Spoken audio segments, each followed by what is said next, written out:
Olá, está no ar mais um programa Opinião. Hoje vamos falar sobre o vírus Ebola, essa epidemia que vem assustando o mundo. Quem fala sobre o assunto é o médico infectologista Luiz Henrique Borges. Doutor Luiz, seja bem-vindo aqui ao programa Opinião. Obrigado, é um prazer estar aqui com vocês. Bom, esse tema está aí na mídia, né? O vírus Ebola, que há alguns anos surgiu também, assustando a humanidade, depois houve um arrefecimento e agora retornando. Por que houve esse recrudescimento desse problema? Ele não foi atacado da forma que deveria ter sido no início? Na verdade, o que houve foi...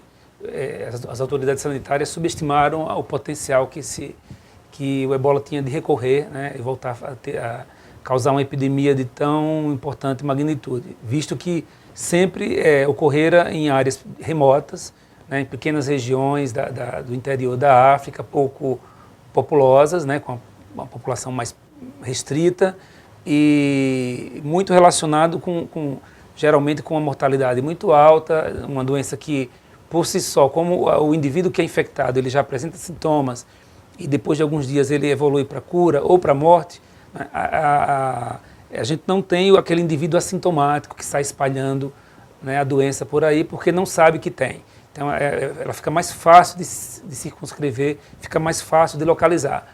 Por conta disso, né, os surtos passados, né, das décadas passadas, eles sempre foram interpretados de uma forma, vamos dizer assim, mais leve. Seriam surtos sem maiores significado, né? Até que agora, desde dezembro do ano passado, houve essa explosão de casos relacionados com duas áreas diferentes da África. Né, a partir de março, a Organização Mundial de Saúde entendeu que se tratava de uma epidemia, né, e principalmente no oeste, inicialmente no oeste da África, depois na região central, onde já houveram os outros surtos epidêmicos, né, mas aí estava um pouquinho tarde, né, porque aí houve uma disseminação em vários países do sul, do oeste da África, né, assumindo uma magnitude que não se esperava. Então, só agora em 2014, foram mais ou menos 4.500 casos, sendo que destes já morreram 2.200 pacientes. Quais os países africanos onde está havendo maior incidência do Ebola? São dois blocos de países, né? Um grupo da África Central, onde o principal afetado é a República Democrática do Congo, né, o antigo Zaire, né, e aí ali no seu entorno também você tem o Sudão, né, com o maior número de casos em seguida, e um outro bloco que fica no oeste da África, né, que é um grupo de países pequenos, muito próximos, com interação muito grande, cujo epicentro é a Guiné, né, mas saindo para a Nigéria, Libéria, para Côte d'Ivoire, para Senegal, né. Alguns desses países já sendo considerado, inclusive, controlada a infecção. E o Brasil tem uma ligação direta, seja no turismo, enfim, um vínculo muito forte com algum desses países ou não? Não, a ligação com esses países são muito pequenas. Normalmente, pessoas que saem desses países para o Brasil, eles transitam por outros países antes. E eles estão sendo abordados em vários momentos, né? Tanto na saída quanto nas conexões, nos países, seja da Europa, seja da América. Então, existe toda já uma organização de ações das autoridades sanitárias do mundo para detectar esse paciente, né, esse sujeito infectado em trânsito, ou mesmo quando ele chega nos países de destino. O Brasil não tem uma preocupação muito grande em relação a fluxo de turistas ou de pessoas a negócio com esses países, como, por exemplo, tem alguns países da Europa, e Estados Unidos e Canadá. Inclusive na Europa, em alguns países já houve, né, o registro? Houve registro de casos na Espanha. Só na Espanha? Só na Espanha. Nos Estados Unidos houve também? Nos Estados Unidos teve um paciente que que viajou para o Dallas, né, para Dallas, e em Dallas ele chegou sem sintomas e foi ter febre já nos Estados Unidos. Ele viajou assintomático, sem nenhum indício de que tivesse doença, e esse é um paciente, inclusive, que veio da Nigéria, né, para os Estados Unidos. E lá, o que ele foi adoecer? quando ele procurou os serviços de saúde, ele já estava sintomático, doente. Inclusive foi fonte de contaminação de 2 outros profissionais que cuidaram dele, profissionais de saúde. E no Brasil, alguns alarmes, mas que, graças a Deus, sem... Nenhum caso confirmado. E o país está, como é que o senhor analisa, avalia como que o Brasil se preparou, está se preparando na eventualidade de um caso desse? Então, o Ministério da Saúde tem acompanhado e tem atualizado o seu plano de contingência, né? Tem um plano de contingência que tem sido analisado e testado a cada semana, já muito relacionado com outras experiências que o Brasil teve, inclusive da gripe suína, né?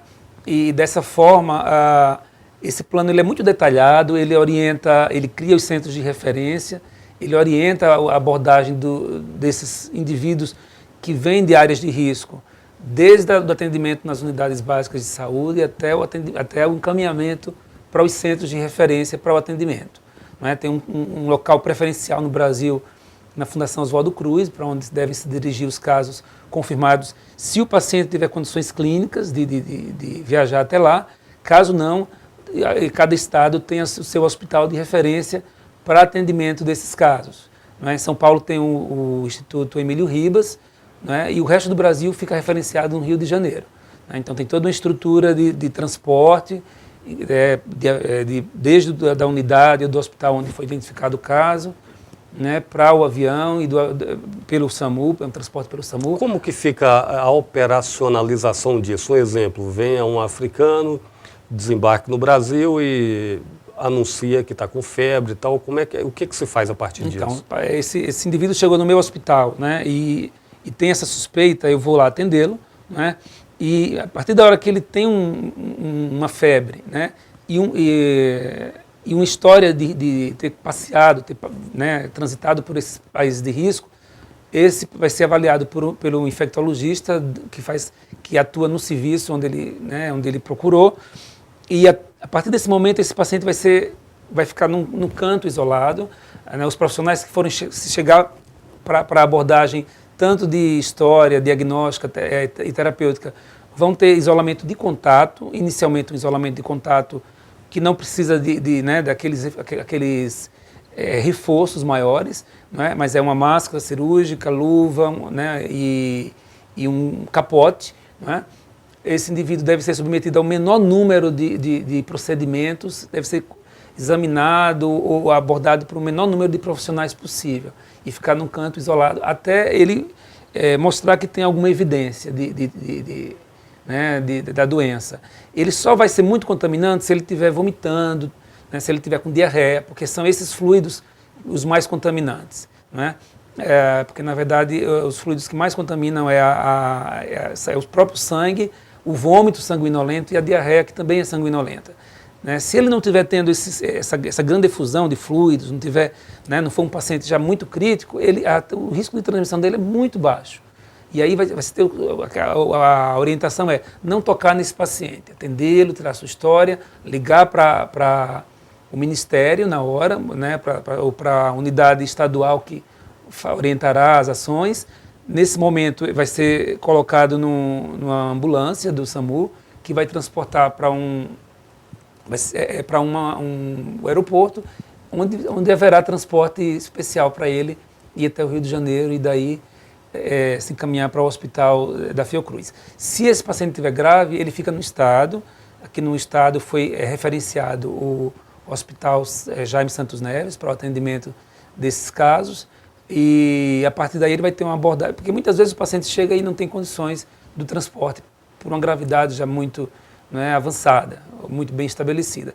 Então ele vai ser abordado no próprio estado, vai ser tratado no próprio estado. Houve um alerta também aqui no estado? Na verdade, houve um paciente que andou pela África, mas que tinha uma história que não tinha nada a ver com o quadro clínico que define a doença, do ebola, né? Então a gente não teve nenhum caso mobilização quente, não houve. Agora, doutor, o suor transmite ou não? O vírus ele é encontrado no suor, na lágrima, na saliva, não é? Mas Mas se um paciente com ebola tiver com a mão suada, por exemplo, pega numa maçaneta, alguma coisa... Tem vírus. E ele é potencialmente transmissível. Mas tem um tempo de exposição desse vírus? E pode demorar até alguns dias. Então, na verdade, não só a mão com o suor pode transmitir, mas também a maçaneta, porque ali vão ficar vírus, né? Então, existe todo um procedimento que os hospitais já adotam por conta das próprias bactérias que são resistentes dos hospitais, de desinfecção das superfícies, que no caso do ebola é suficiente para resolver, né? A desinfecção com os produtos que habitualmente são usados no hospital para o controle de infecção hospitalar. Tá, agora, fora do hospital, aí não há esse controle. Não há né? esse controle. Por que a epidemia não foi tão grave até hoje? Porque ela se deu sempre em centros pequenos, né? Onde não tem essa complexidade de estrutura social, onde o indivíduo tem muita gente no ônibus, muita gente na fila do banco, muita gente, né, nas salas de cinema, enfim. Então, a gente imagina que a epidemia as epidemias que houve no passado e até agora, elas foram mais restritas por conta da estrutura urbana muito simples dessas cidades acometidas. E dentro de uma aeronave, há essa possibilidade, por exemplo, uma pessoa que veio da África, né, andou por essa região com algum sintoma tal, e tem ocupado uma poltrona ali, aí na sequência faz uma conexão, outra pessoa ocupa aquele assento. Há uma possibilidade? Há uma possibilidade. Se essa pessoa liberar ali, sobretudo se ela liberar a secreção mais volumosa, mais quantitativamente mais importante, porque não é também uma transmissão tão fácil assim, né? De pegar, o suor tem o vírus? Tem, mas o suor transmite muito o vírus? Não é a principal fonte de transmissão do vírus. As epidemias estão relacionadas, por exemplo, na boa parte da África, né, de alguns países que foram cometidos agora, o que mais deu um impulso na transmissão era o contato dos parentes dos falecidos, que costumam, né, é uma cultura, né, daqueles lugares, dar banho no morto, né? Fazer um asseio muito, muito intenso do morto para ele chegar, né, enfim, né, nos céus, né, no local para onde o seu espírito se destinará, chegar limpo. Então existe uma concepção cultural desses lugares e obrigatoriamente houve contaminação dessas pessoas que participavam dessa cerimônia de asseio do morto, né? Então precisa haver um contato mais forte, mais intenso. Doutor Luiz Henrique, nós vamos fazer um breve intervalo, rapidinho, já a gente volta, não saia daí.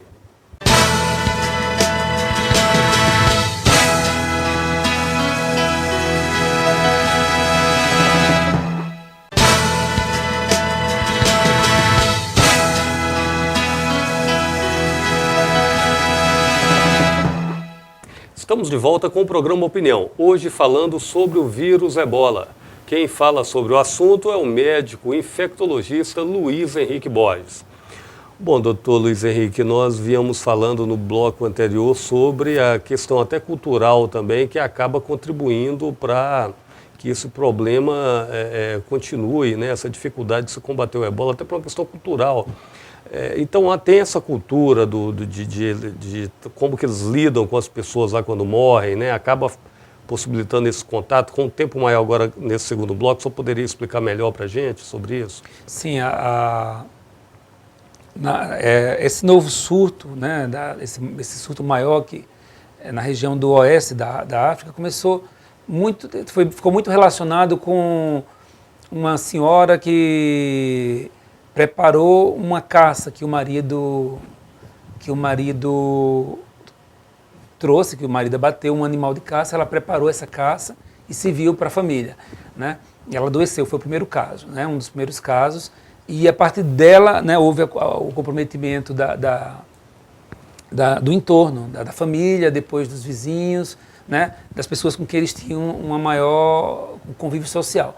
Claro que esse contato essa transmissão é por contato, ela não ocorre pelo ar, né? Esse não é um vírus que fica, né, flutuando no ar e acomete as pessoas. Não, ele tem que ser veiculado por alguma secreção, né, por gotículas, ele não fica em suspensão no ar. Então ele não é um vírus de transmissividade tão fácil. Então não precisa desse pânico todo. Não precisa desse pânico. Não é? Alguns agravos, algumas áreas, houve um agravo da epidemia por conta desse hábito, né, dessa cultura de lavar o morto. Né? E houve um caso, inclusive, se não me engano, na região do Congo, onde todas as pessoas envolvidas nesse ritual faleceram em algum tempo, numa determinada região, né, num determinado vilarejo. Os lavadores, né, do corpo, do cadáver. Então, ali ele tem um contato muito grande, né, ele lava, ele saboa, geralmente eles não usam luvas para fazer isso, então tem contato com as secreções intimamente. Agora, no plano do paciente que chega na unidade de saúde, não é? A forma de transmissão é porque ela chega doente, né? Ela vai procurar doente, os cuidados. Então é um paciente que, com muita frequência, ele está vomitando muito, né? Ele tem febre alta, então sua muito, e ele tem diarreia sanguinolenta. E além disso, ele tem sangramentos mesmo, sangramento de pele, sangramento de gengiva, né? Sangramento de conjuntiva. Então é um paciente que tem muita efusão contaminada, muito líquido contaminado sendo excretado ali. Então é uma manipulação muito delicada, muito difícil. Agora, essa cultura ainda continua, não mudou nada, mesmo diante desse quadro de morte, né, altos índices envolvendo mortes, o pessoal nesse país tem dessa cultura. Existe uma intervenção muito incisiva dos Médicos Sem Fronteira e das autoridades sanitárias no sentido de, né, tomar conta desse indivíduo que falece, que morre, né, para que ele tenha um destino, né, de enterro adequado e seguro. Né? O corpo da pessoa que morre com ebola, ele não pode ser manuseado pelos parentes. Eu queria fazer um resgate do início dessa história, né? Qual foi o primeiro caso? Como é que se deu como é que surgiu esse tipo de vírus? Os primeiros surtos ocorreram em 1976, bem antes da explosão da epidemia de AIDS. Né? E se imaginava, inclusive, que a AIDS ia ter esse curso fulminante, e não teve, porque a AIDS é uma doença diferente.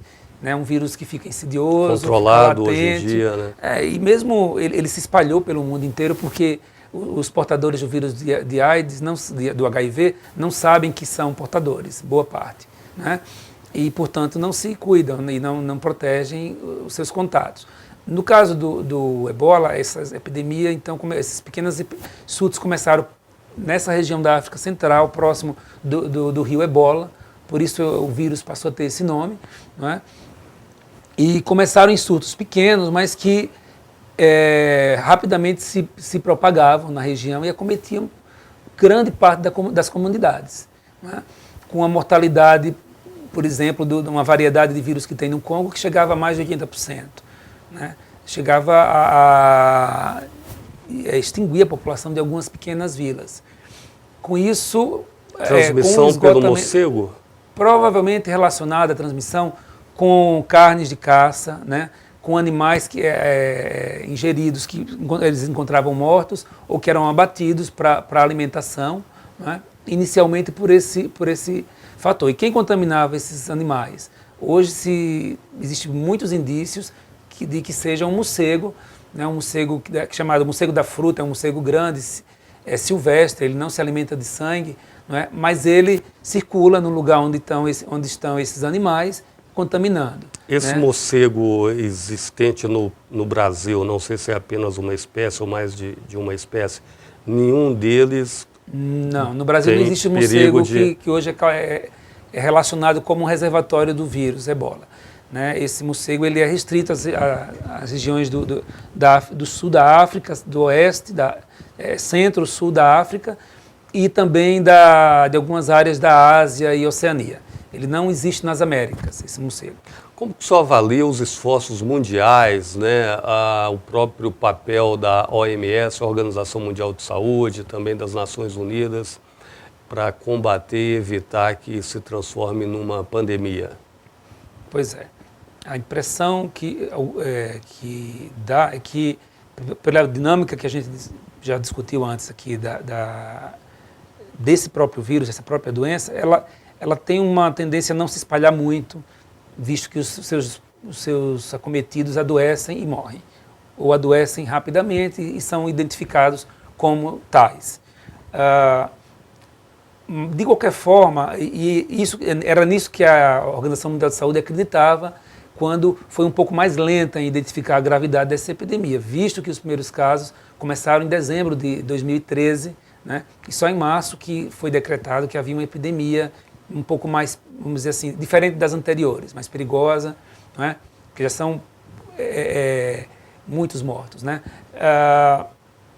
E a partir daí a Organização Mundial de Saúde estabeleceu um plano de contingenciamento internacional e também de orientação aos países, né, a todos os países do mundo, no sentido de organizarem as suas estruturas internas de saúde para o enfrentamento dessa epidemia. E a orientação de como agir diante da identificação dos casos índices, né, o bloqueio nas fronteiras, quais países estavam mais vulneráveis a receberem casos, né, de portadores do vírus. Enfim, houve uma organização muito forte, mas há de se ressaltar o papel dos Médicos Sem Fronteiras, né, que é um trabalho incansável, um trabalho até heróico, porque eles trabalham em países que têm sistema de saúde desestruturados, países pobres, países que já têm outras epidemias também muito graves. Às vezes o paciente morre e tinha malária, mas também tinha o ebola, né? Quer dizer, às vezes o paciente não morre só de uma coisa, morre por mais de um diagnóstico. Então tem sido um trabalho, né, heróico dos Médicos Sem Fronteiras. Há informações de que o trabalho dos Médicos Sem Fronteira estaria sendo dificultado um pouco por conta da quarentena, que além de enfrentar a situação de se exporem ao risco, ainda tem que ficar na quarentena depois que efetuam esse trabalho. O senhor acredita que essa quarentena, em algum aspecto, ela pode estar sendo assim, muito radical demais, todo esse período que fica, já que muitos casos nem se comprovam, né? Sim, aí existe uma política, né, também defendida pela Organização Mundial de Saúde, do controle dos contactantes, né? Os contactantes que foram aquelas pessoas que cuidaram ou que moraram junto com os casos confirmados, né? Eles têm todo um tratamento aí de observação, já que o período máximo de incubação é de 21 dias, se imagina que só depois de 21 dias eu posso dizer que alguém que teve contato com o doente está completamente fora de risco de adoecer ou de transmitir para outras pessoas. Obviamente, esse é um grande impedimento, vamos dizer assim, para o trabalho dos Médicos Sem Fronteiras, porque eles chegam nessas regiões, né, dentro do seu princípio de cuidar, de curar, sem medir esforços, e não encontram equipamentos de proteção individual adequado para que eles possam fazer o atendimento em segurança. E muitos se expõem a fazer um atendimento dos doentes graves com os equipamentos de segurança mínimos, né, com muito mais risco de infração das técnicas de cuidado. Isso foi denunciado e estão encontrando uma solução para isso, ou não? A solução, sim, na medida do possível, o que existe é a solicitação por conta da OMS de ajuda, de apoio financeiro e de equipamentos, né, para esses médicos, para que a gente que possa ser montada uma estrutura de serviços de saúde com material de segurança, né, com material de isolamento de contato, com segurança bastante alta para os profissionais de saúde. Obviamente, isso não está acontecendo em todos os casos ainda, porque essa ajuda ela é lenta, ela demora a chegar e esses equipamentos eles são caros para se comprar em grande quantidade. Agora, no caso do Brasil, o senhor acredita que está sendo feito de acordo com os protocolos internacionais? O Brasil está em dia com isso? Sim, está sendo feito. Eu acho que a resposta foi muito pronta, né? E o Brasil, de certa forma, é um país que tem uma situação, né, econômica bastante confortável quando se compara com esses países africanos e já tem uma estrutura de atendimento, de atenção básica, saúde, né, estruturada no país todo. A vacina que estão tentando para o vírus ebola? Pois é um vírus que tem uma variabilidade não tão grande, são 5 tipos de vírus, 5 a gente chama de subtipos, né? E a vacina precisa contemplar essa diversidade viral. existe já tentativas isoladas, localizadas, com sucesso de proteção aí, pelo menos por volta de 50%, mas ainda sem aplicação em campo, né? São vacinas em teste, que eu creio que pela dramaticidade do quadro, pela força, né, da pressão, que a própria mortalidade alta da doença impõe, elas vão ser lançadas em mercado em tempo mais rápido do que o que se exige normalmente para a liberação de uma vacina. Como é que o senhor vê aí o futuro, o cenário que o senhor projeta? O senhor acha que esses esforços que estão sendo empreendidos, a tendência é o senhor ter uma visão otimista? Eu tenho uma visão otimista. Eu acho que poderemos ter alguns casos no Brasil, mas eu não creio, né, que a epidemia vai ter um curso longo, né, ou grave no Brasil, nem em outros países da América, né, porque aqui a gente não encontra as condições ecológicas, sociais, políticas, né, e humanas semelhantes às condições desses países da África, né? Então eu tenho uma visão, e eu acho que antes disso vai ter uma resposta, porque eu acho que dessa vez as autoridades sanitárias internacionais e científicas, né, entenderam que precisam correr no sentido de achar uma vacina adequada e um antiviral que seja eficaz contra o ebola. Para finalizar, eu gostaria que o senhor então desse uma mensagem, né? Porque fica essa coisa na mídia, as pessoas assustadas, é claro, porque é uma questão de saúde, né? Mas uma mensagem do senhor até para aquelas pessoas que ficam meio que preocupadas assim, de que se instale um pânico, né? Já que é um desconhecimento ainda, né? O que o senhor diria para as pessoas? Eu diria que, a despeito do ebola ser uma doença muito grave, né, e ter uma mortalidade muito alta, ela não é uma realidade no Brasil, né, e nem se desponta com essa possibilidade de ser uma realidade a curto ou médio prazo, né? Eu acho que antes dela se tornar uma pandemia, é uma opinião pessoal, né, mas eu acho que ela vai ser controlada, porque agora mesmo um pouco tarde, mas existe uma resposta das autoridades internacionais sanitárias em função de controlar esse mal, né? Eu acho que o Serviço de Saúde brasileiro está apto e preparado para detectar esses casos, também os poucos casos que ocorreram inicialmente, e frear a disseminação. Eu acho que não existe um motivo para pânico, né? Porque esses pacientes, até chegarem da África até o Brasil, né, eles vão desenvolver sintomas muito antes de se tornarem infectantes. E o indivíduo assintomático, ele não transmite. O indivíduo sintomático, ele é localizado e separado. Então, eu não vejo como, nas cidades brasileiras, isso se espalhar, né, de uma forma eficaz, de uma forma grave. Ok, doutor Luiz Henrique Borges, quero agradecê-lo pela participação aqui na Opinião, esclarecendo Um pra grande gente prazer sobre... para mim. Você que nos acompanhou, obrigado pela audiência. Esse programa pode ser visto também pelo YouTube, youtube.com/AlisComunicação. Até uma próxima oportunidade.